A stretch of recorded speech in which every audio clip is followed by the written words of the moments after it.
I'm going to show you how I cut rabbets for box edges and drawer edges. And this is not really the best way, but it works for me and it's relatively fast. So especially for somebody, I don't have a dado stack, and this wood is rough. If you look, it's very wobbly.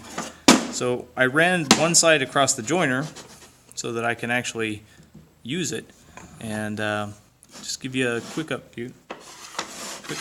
review here. I'm going to use my little crosscut guide here that absolutely sucks. This miter gauge sucks. That came with the DeWalt saw, so I've had this saw for a little while.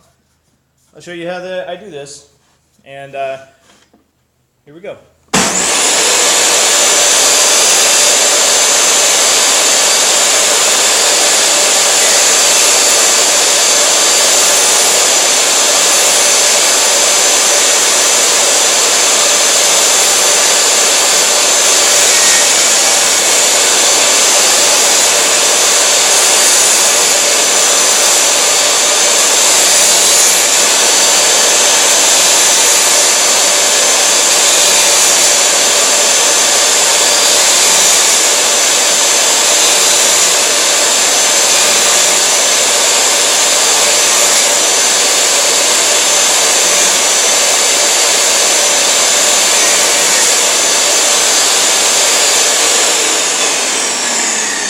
So, as you can see, I just go back and forth across the blade like this. I'm just sawing back and forth using the fence as my depth stop.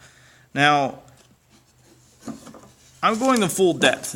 You can actually cut time off of this by running it through a few times and cutting the majority of the waste out. But, and that's what I did on this side. You can see the little tracks. But, you can see the finish is pretty damn smooth right off of the saw. I found that every now and then I'll have to run a rasp across here, and when I say run across there, I mean just a few strokes and it's done. This is not the safest way to do this, but I try to be safe and keep my body and hands away from the blade. I usually don't cut anything smaller than the edge of the table, and that's so that I can put my hands right here. Whoop. So I put my hands right here and just use my fingertips to move the piece back and forth. And it's preferable to hold on to the guide, so I just use my fingertips like this. So I just put one hand on the guide and just move it back and forth. And this piece is a little short because it's just a piece that I pulled out of scrap. And I practiced on this side earlier to make sure the depth was proper. You can also do the edge. So say I had to rabbet the edge for some reason. I don't know why you would have to. Maybe if you were making a big tenon, but you can also do it this way. And I'll demonstrate.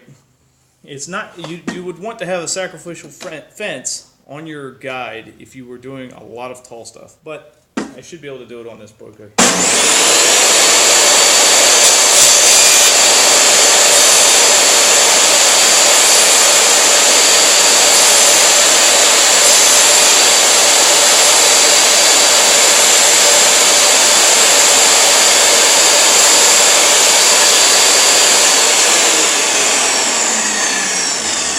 There you go. Nothing to it. And you can see it doesn't take very long, which is why I do it. But again, it's probably not the safest way. This is one of those side effects of having taught yourself, is you had to learn the hard way just about everything. But for a small saw, you can hear the saw is powerful enough to do it. It's not super powerful saw, but it is powerful enough for this application. So that's it. Just a quick tip on how to do rabbets over short runs. Now, I would not do this for production. If I was making 20 boxes today, no way would I do this. I would build a dedicated sled, run it through one way, and then run it through the other way. And that's a lot faster. And but I will be honest, the cut is not quite as smooth, because doing it this way with a nice sharp blade like this, you end up with a nice smooth surface. But again, that's it. Good night.